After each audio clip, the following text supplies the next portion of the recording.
Alright, down here to meet Andrew. Candles, candles, candles. Whoa.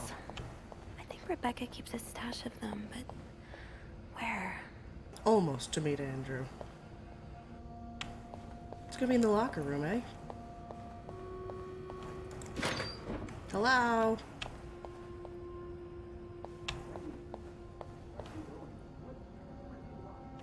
Are you scared to apologize? Apologize? I'm not the one who should be apologizing. Jacques, no.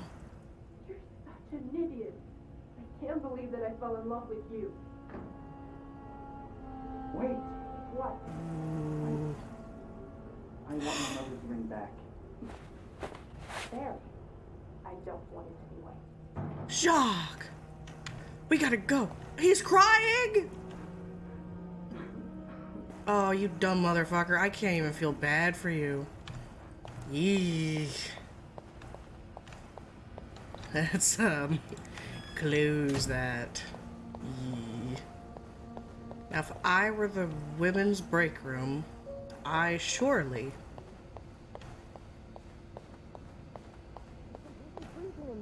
Have you actually read? I told him fixing the window should be a top priority. And Oh, I'd very much like to speak to him, trust me, but I just can't find him.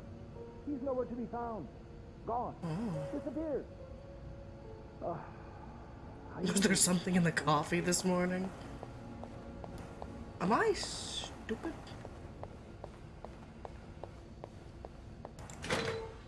Yes. Andrew suddenly worrying about the floor tiles. Sylvie? That's still not my name, sir. I like her. She's a good girl. You know what? I am a good Call the girl. city. Tell them they don't need to build that new map. There's one right here. Susan, Wendy, Janine, Carol, Zoe, Nicole, Victoria, Beth, Agatha, Sophie, Rachel, It's locked. Rebecca.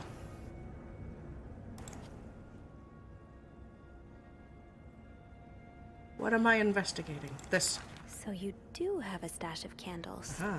But where is it? Rebecca, the kitchen is out of power again, and I can barely see a thing. Bernard wants us to continue working, but I'm not risking chopping off my fingers for that blowhard. Didn't you start hoarding candles since the last power outage? I remember you saying you never wanted to be caught in the dark basement again. Where's your stash? It's urgent. Please? Bobby. Okay.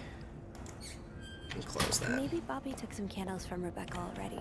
Oh, back to the boys' lockers. Let's see. Anthony and Jacques. Bobby.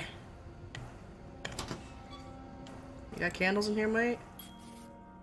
Ah, No candles, but this looks like the the laundry. laundry room. Okay, so there'll be 2 couches on your left. There'll be 2 L things. And it's on the farthest L thing. Close that. Have I checked the break room? I think I left my keys there during my break. Oh, you're so right, girl. But you know what? That's so we could come over here but I'm a little silly and did it early. Where are our keys?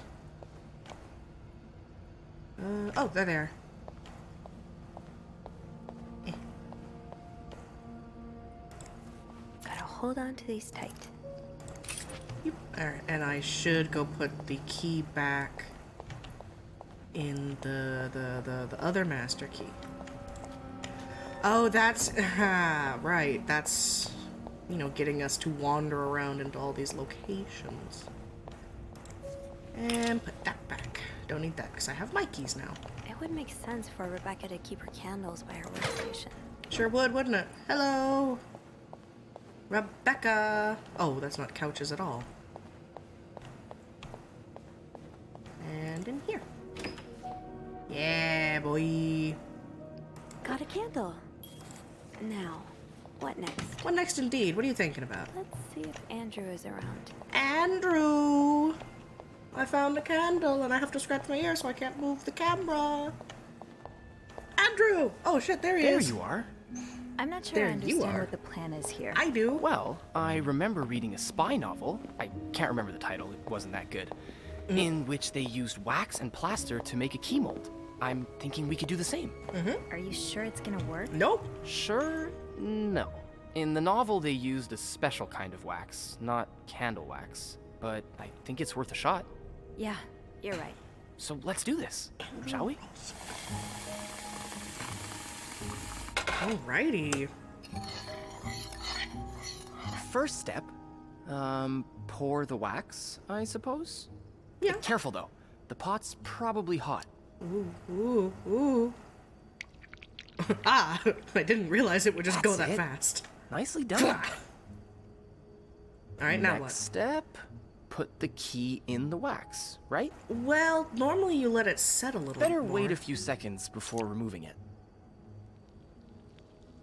To when it's hardened Looks good. like that? Pretty sure you can take it out now. Alright, cool. I think we're almost done. All that's left is to pour the plaster from the cup into the mold. Good job. So now we wait until it's dry, I guess. Yeah. How long do you think it's gonna take? A few minutes, probably. We can poke it every now and then to check. I bet you Andrew. didn't think you'd be making a plaster key today, huh? No. But I like it. I feel like I'm in one of those novels I spend my days reading. You're cute. Do you write as well? What are you reading now? What are you reading now? What have you been reading lately? That's your book there, isn't it? Yeah. It's a play by Agatha Christie, Witness for the Prosecution. Ooh. What's it about? It's the story of a lawyer who takes on the case of a man accused of murdering an old widow. There's Oh. strong evidence against him, but the lawyer is convinced of his innocence. Wow. Sounds interesting. Yeah. Actually, there's a film adaptation of it playing at the theater right now. Whoa! Have you seen it? Oh yeah, it rings a bell. Have you seen it? No, not yet. I always prefer to read the book or the play before seeing the film. Cute of you. Hey, how about we go see it together? Oh, I would like that, Andrew. I think I'd like that. Awesome. Lowe's Theater is not too far from here. Why don't we meet after work one of these evenings? That sounds That great. sounds delightful, Andrew. Oh, look. I think our key double is dry and ready to go.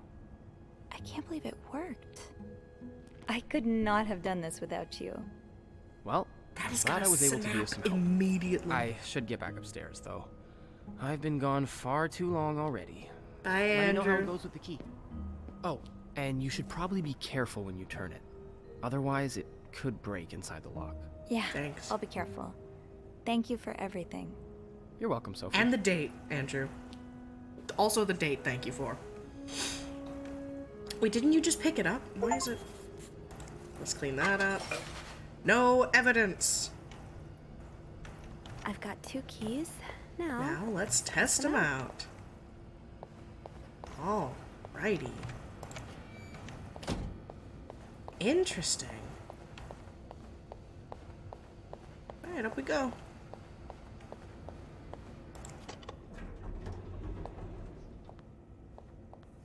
Oh boy.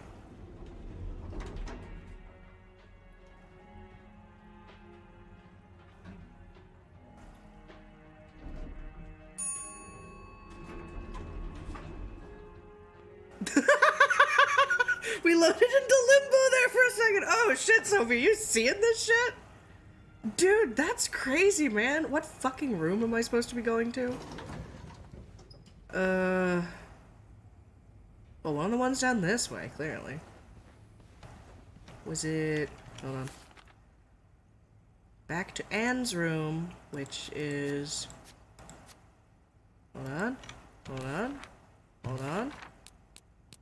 We'll figure it out. Ooh, it's not room 509.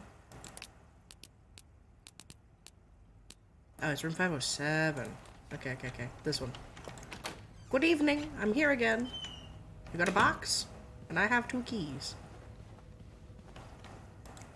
Alright. Be careful, Sophie. You don't want this key to break. No, you do not. Okay. So that one has to go. Oh, it's gonna make a heart! Ah. Careful, Sophie. Oh, it's full of love letters, isn't it?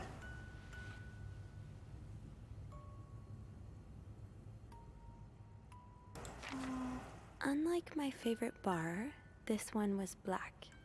Her alliterative name will surely take you back.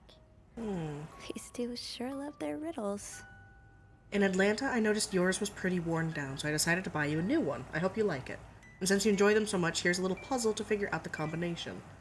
2 5-letter words are the key, both related to our history. Unlike my favorite bar, this one was black. Her alliterative name will surely take you back. From the first one, take the first 2. From the last one, take the last 2. And that's how you get into the fucking letter combo key, innit? I hope you get better. Try to rest today. I'll bring you hot soup after class. Aww. Marcella invited you to the movies. Let me guess. You said yes. The Postman Always Rings Twice is playing at Lowe's Theater tonight. It's based on a novel I read a while back. I'm sure you would love it, seeing as you like crime stories and murders so much. Nothing creepy about that. Will you come with me, M? Aw, I have to sneeze. Oh, shit. Lesbians! I could barely listen to Sister Miller's lecture today. In the secret language, all I do is look at your lips and imagine kissing you. I can't wait for tonight, M. Hey, yo. There's a lot of stuff in here. Oh, fine. I don't think I've looked at everything yet. August 11th, 1946. Dear Anne, I have just heard Doris Day on the radio, and it made me think of you. I know how much you love Sentimental Journey. Counting every mile of railroad track, that takes me back. Last time I was in Texas, it felt like coming home. Now, strangely, I feel away from home. I wish you were here with me. I always feel at home in your arms. I can hardly believe it has been 5 weeks since we last saw each other. Sometimes I wonder if I might be going crazy. You're always in my head. Everything reminds me of you. Not only songs on the radio, but silly things like the flowers in our garden that smell of your shampoo, or when people say the word darling, and I can hear you say it with your lovely French accent. Darling. Darling. Butcher it on purpose, that way it's funny. My family seems to have noticed my odd behavior, but of course I cannot tell them about you, even though... I wish I could. I feel like climbing on the roof of the tallest building in Austin and shouting my feelings for you at the top of my lungs. God, I sound like a giddy teenager in love for the very first time. Maybe I am. Sometimes I'm scared that all this time with you was nothing but a dream too good to be true. I'm afraid that when I return to Montreal, I will realize you never existed, or if you do exist, you don't remember of me. I wish I had a picture of the two of us, so I would know for sure it was real. I long for your embrace and the taste of your sweet lips. I love you, M. Oh, there is a picture of them! Oh! December 29th, 1947. Dear Anne, I'm sorry it took me so long to answer your last letter. Has it been 6 months already since I left Montreal? As you always say, le temps passe si vite. Si vite? I don't fucking know how to say French words. I'm not French. My parents are glad I'm done with my studies. They always thought it was a strange idea for me to go to university. Now they want me to find a husband and have children like any other woman. I think I will. These past few months, I had a lot of time to reflect on our relationship. You know my feelings for you, and I hope you never forget how much I love you. But we cannot hide our heads in the sand any longer. We were lucky our story lasted as long as it did, and foolish to think it would last forever. Our love is forbidden, and hiding it from my family is proving more and more difficult every day. You will always have a special place in my heart, but I believe it is time for us to go our separate ways. You made me feel like a teenager. You made everything but the present disappear. Now I need to be an adult and think about the future. Sincerely, M. Oh. Oh, babe. That riddle's a toughie. Maybe I need a fresh pair of eyes on it. Put the letters back. Close the box. Okay. No, I can figure this out. Hold on. My favorite bar. Unlike my favorite bar, this one is...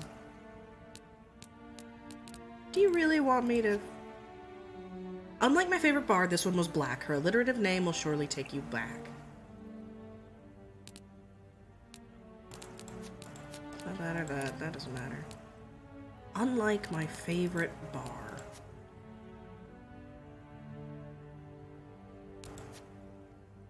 You're gonna want me to go put eyes on it, aren't you? Alright. Andrew! I hope I don't load into limbo again. I can't even... Andrew! Do I need to call him?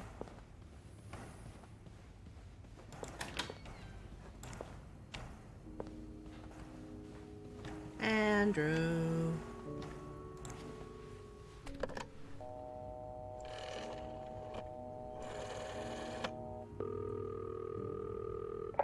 Clarington Hotel reception desk. Hi, Andrew Andrew. speaking. Hey, Andrew. Got a minute? I always have time for you. I opened the chest in room 507. Turn my fan on. It's hot in here. Yeah, I really wasn't sure, but are little keys sturdier than it looks? Yeah. So, what's in the chest? A riddle. Love letters. A riddle. I think it was written by Mrs. Beaumont for Mrs. Cruz. And I think the answer will give me the combination for a case I found in room 509. I Crazy. could use your help with it, though. That's awesome. I love riddles. Oh, good. Tell me, which part's causing you trouble? I could probably figure it out, but Unlike my favorite bar, this one was black. Do you know what this could mean? This really isn't my area area of expertise. I don't know about bars. Hey, Beth, you know bars, right? Well, not all of them. What about one that has a color in its name? Like the orange chair or the blue lagoon or something?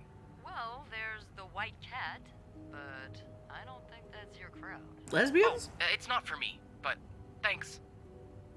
Did you get that, Sophie? White, Yeah, maybe? I did. But I'm not sure I understand what it means. Well, if her favorite bar is indeed the Just white talk to me, cat, Andrew. Solve the riddle for we're me. looking for A black cat. exactly. Whoa. So maybe you should look around to see if there's some reference to a black cat in Mrs. Beaumont's stuff. You're Okay, so I right, will. Andrew. Is there anything else? I wouldn't have clicked that. Her Here's another alliterative one. name. Her alliterative name will surely take you back. Intriguing. Intriguing. Yeah, I'm not sure what alliterative means. Oh, it's a series of words that start with the same sound or letters. Like perpetual peril. Does that help you? Yeah. I think I know what to do. Of course you do. Anything else? I Shut can the help fuck up. Don't you squeak like that. Thanks, Andrew. Nope, that's all. Thank you. My pleasure. I'm just glad I could finally put my riddle solving skills to good use. Call me when you've opened that case. Will do, You Andrew. know I will. Alright, we're looking for a black cat.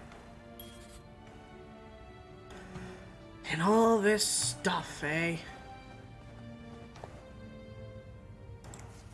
Just throw it away. We don't need it. Oh, I can open it? Oh, shit.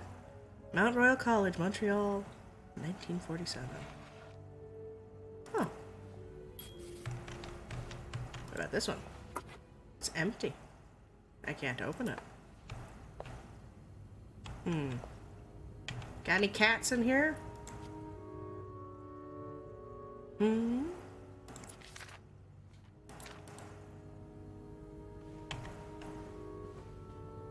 I could just look through,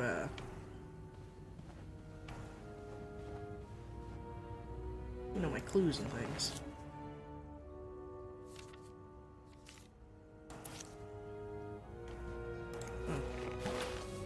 There we go. Oh, wait a minute. Here's chainmail! This letter has been sent to you and has been around the world 3 times. The one who breaks the chain will have bad luck. Mr. Smith received the letter in 1953, made 33 copies, and sent them. 3 days later, he won the lottery. Mr. Jones received it in 1956, made 33 copies, and sent them. 3 days later, he discovered an old treasure in his backyard. Mr. Williams received the letter and burned it. His wife and 3 kids died in a fire that very night. Mr. Green forgot the letter in a drawer and lost his job. When he found the letter again, he got a better job than before. In no case should this chain be broken. Make 33 copies and send them. You'll experience great joy within 3 days. I'm not gonna jinx that. Absolutely not. What? So, I need to find something related to a black cat Yeah. and a person whose first and last names start with the same letter. I could just look through the my clues that I have here.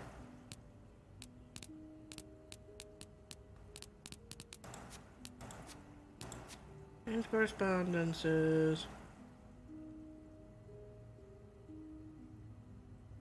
Doris Day? That's alliterative.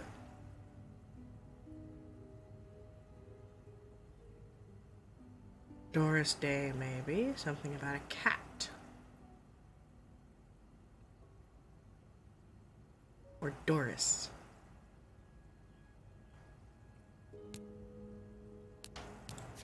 Maybe. Her alliterative name will surely take you back. From the first one, take the first two. The last two, the last two. Doris, maybe? So something. Oh, and the cat collar! Greta. Gris. Gris. Gris? Hold on, we might be onto something. I'm cooking. Hello, Mr. and Mrs. Cruz. I am here to invade your personal privacy. I'm doing the stalker's work for him. Gris. G. R. I. S. Oh, it's just that easy. Let me in. What do you got? Oh my god, a severed head. A typewriter. That novelist, Bridget Boswell, is actually you, Marcella? Hold on. February 4th, 1956. Dear Marcella, or should I say, Bridget. You know I prefer a good old crime story, but last week I came upon a romance novel with an intriguing title, and they were roommates. I bought it on an impulse at a train station and read it from cover to cover during the journey. Can you imagine my surprise when I recognized our story? You may have changed the names and locations, but all of our moments are there. Our endless discussions in the dorm room, our first date at the theater, our trip to Quebec City. You often said writers are thieves, but I never fully understood until now. It has been almost 10 years since I received your last letter, the letter that painted our relationship as nothing more than a summer fling. At first, I could not believe you had written those words. Then, I waited in vain for your answer and had to accept your love for me had never been real. Oh my god. For many years, I was broken-hearted, angry, confused. I questioned the nature of our feelings, of our attraction, and made many wrong decisions. But this book, your book, am I foolish to think it's proof you really loved me? In any case, I hope you are well, and I'm happy to see you accomplished your dream of being a writer. March 25th. Man. Murder might be a bit much, but you deserve some kind of justice. Oh? March 25, 1956. Dear Marcella, I didn't expect you to reply to my letter, but I'm happy to say I was wrong. Your words have comforted me in a time of great distress. If only Louis was half the man you say Hector is. He has quite a temper and hits me frequently. I'm willing to put up with it as long as he doesn't hurt Michael, but there are some days when it becomes almost unbearable. The other day I dreamt of our first date. We were watching The Postman Only Rings Twice again, but suddenly we were in the movie. You were Lana Turner and I was John Garfield, and we were both plotting to kill my husband. I hate to admit it, but I almost hope it was premonitory. Premonitory? Premonition. I almost hope it was a premonition. To answer your question, I do still have our box. My brother is currently in Atlanta for work, and I was thinking of going to see him with Michael next month. If you're able to meet me there, we could open the box, together, and laugh at the silly things we thought important all those years ago. I hope to see from you soon. P.S. Do you remember that secret language we invented so Sister Miller couldn't understand the notes we passed during her class? In the secret language. I still do. I do like a happy ending. I just hope that's where your story is headed. I'm gonna explode. August 10th, 1957. Dear Marcella, thank you for sending me a signed version of your latest novel. I think it's your greatest work yet. But I do have a few comments to help make the next one even better. First, I believe Rose should be more concerned with what she deserves than what her husband deserves. He may not deserve the pain she will cause by leaving him, but they both deserve to be happy, and they won't be as long as they remain together, as long as she doesn't listen to her own needs. Also, I think it would be great if your next novel ended on a more positive note. Imagine if Rose left her husband and rode into the sunset with Eve. Imagine if they went to New York or Los Angeles, someplace where people like us are tolerated. Imagine if they got to have their happy ending. It would be the best story ever. I hope you will consider it. P.S. I know you say invisibility protects us, but don't you just wish to be seen sometimes? Wouldn't you like people to know you are Bridget Boswell, to recognize you on the street, to recognize for your work? Why not publish your next novel under your own name? Oh, so you came to Montreal under the pretense of celebrating your wedding anniversary, but all along, you meant to reunite with Anne. January 13th, 1958. Dear Marcella, I left the house. I left Louis. Louis? Louis? I don't give a fuck. He's Louis now. I couldn't take it anymore. I couldn't lie anymore. How do you do it? How do you manage to live a double life? To hide your work and your novels from your husband? I had so much less to hide, and yet... Michael and I are staying at the Clarington Hotel until we find a place to stay and the divorce is done. I don't know how long it will take. Could you come by and see me in Montreal? I really need you by my side right now. P.S. I wouldn't put it past Louis to scour every hotel guest book in the region looking for me under his surname, so I've registered under the name Beaumont. Oh, damn. After all this, turns out you're a fan of Bridget? Of Marcella? That's a lot sweeter than I expected. September 27th, 1957. Dear Marcella, although you don't know me, I think I can safely say I'm your biggest fan. Your novels have literally changed my life. After the war, I spent the stalker! I spent almost 10 years in a psychiatric hospital because of panic attacks. None of the treatments were working, and I wasn't getting any better. I became friends with one of the nurses, who started lending me books so I could pass the time. I didn't really like the first ones, but then I picked up Bridget Boswell's first novel. Your novel. I had never read such a beautiful love story. It almost brought tears to my eyes. I immediately urged the nurse to get me more of your books. Believe it or not, the more I read them, the less panic attacks I had. The doctors thought it was their new medication finally working, but I knew the truth. Oh! I read faster than I speak. Oh no! Your novels gave me the courage to get in contact with Lindsay, a friend from the war. I had always felt for him the same way your characters feel for each other, but I had never dared telling him. Now I have, thanks to you. The thought of seeing him again is what motivated me to get better and leave the hospital. I hope to hear back from him soon. After my discharge, I wanted to thank you for everything you've done for me. I've discovered Bridget was a pseudonym, so tracking you down took longer than I thought. Fortunately, I am a very patient and resourceful man, and I never give up. Do you think we could meet? I have so much more to tell you. Paul. November 8th. I'm glad you were able to open up to Marcella like this. Everyone needs someone to talk to. 1957. Dear Marcella, thank you for answering my letter. I realize now how unsettling it must have been for you. Please forgive me for tricking your editor into giving me your address. I know I shouldn't have done that. I wanted to thank you as well for your encouraging words concerning Lindsay. I still haven't heard from him, and I'm starting to fear I might have the wrong address. I wish I could take a train to Virginia, but that's not an option right now, as I can barely pay the rent.